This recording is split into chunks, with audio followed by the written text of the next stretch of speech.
शिकूया AI ची क्रांती. चला करूया MSCIT. आजच नजीकच्या MSCIT केंद्रात आपला प्रवेश निश्चित करा. बारामती पोटनिवडणुकीसाठी सुनेत्रा पवारांचा उमेदवारी अर्ज दाखल. दादांचं स्वप्न पूर्ण करण्यासाठी मी माझं दुःख तळघरात कोंडलं. सुनेत्रा पवारांची भावूक प्रतिक्रिया. सुनेत्रा पवारांचा बारामतीसाठी अर्ज दाखल करतानाही पवार कुटुंबाची गैरहजेरी. सुप्रिया सुळे, रोहित पवार देखील अनुपस्थित. उपमुख्यमंत्री पदाच्या शपथविधीला देखील पवार कुटुंब दूर होतं.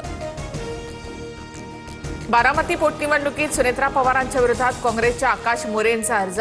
केरळ दौऱ्यावर असल्यामुळे हर्षवर्धन सपकाळ अर्ज भरताना गैरहजर. राहुरी विधानसभा पोटनिवडणुकीत मोठा ट्विस्ट. पवारांच्या राष्ट्रवादीकडनं गोविंद मोकाटेंचा उमेदवारी अर्ज दाखल. रवींद्र चव्हाण, राधाकृष्ण विखे पाटलांसोबतच्या चर्चेनंतर प्राजक्त तनपुरेंची माघार. मुख्यमंत्री फडणवीसांच्या विनंतीचा मान राखत पोटनिवडणुकीतून माघार घेतली. राहुरीच्या विकासात कोणतीही तडजोड होणार नाही असं फडणवीसांनी आश्वासन दिलं. प्राजक्त तनपुरेंचा ट्विट. शरद पवारांनी राज्यसभेच्या खासदारकीची शपथ घेतली, तर अंदा साठवले, ज्योती वाघमारे, रामराव वडकुते आणि माया इवनाते यांचाही खासदारकीचा शपथविधी संपन्न.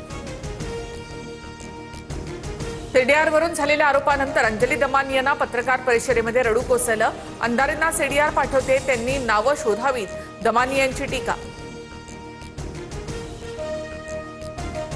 बंधू अशोक खरातच्या विरोधामध्ये ईडीकडनं मनी लॉन्ड्रिंगचा गुन्हा दाखल. खरातच्या आर्थिक गैरव्यवहार प्रकरणात ईडीकडनं तपासाला सुरुवात. सर्व कागदपत्र मागवल्यानंतर ईडीकडनं गुन्हा दाखल. बंधू खरात प्रकरणामध्ये एका बिल्डरचा 300 कोटींचा व्यवहार संशयाच्या भोवऱ्यात. नाशिक, पुण्यामधील 5 जण हवाला रॅकेटमध्ये असल्याचा संशय, तर जमीन व्यवहारांचा अहवाल एसआयटी ईडीला पाठवणार. भक्तांकडनं देवदर्शनाला जाण्याच्या नावाखाली कागदपत्र घेत खरातकडनं गैरवापर. कागदपत्र बनावट अकाउंट उघडण्यासाठी वापरल्याचं समोर. मुंबईतील हॉटेल व्यावसायिकांच्या तक्रारीवर खरातवर गुन्हा. इराणच्या हुर्मुझमधून 20,000 टन एलपीजी घेऊन ग्रीन आशा जहाज भारताकडे रवाना.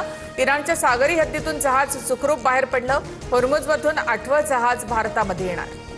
मुंबईला पाणीपुरवठा करणाऱ्या जलाशयांमध्ये 37% पाणीसाठा शिल्लक. उन्हामुळे मुंबईकरांचा जलसाठा 10% घटला. पाणी जपून वापरण्याचं पालिका प्रशासनाचं आवाहन. नागपूर शहरामध्ये उद्यापासून 3 दिवस पाणीपुरवठा बंद असेल. महापालिकेकडनं पाणीपुरवठा व्यवस्थेमधील दुरुस्तीसाठी 36 तासांचा शटडाऊन जाहीर. नागरिकांना पाणी जपून वापरण्याचं आवाहन. शिकूया AI ची क्रांती. चला करूया MSCIT. आजच नजीकच्या MSCIT केंद्रात आपला प्रवेश निश्चित करा.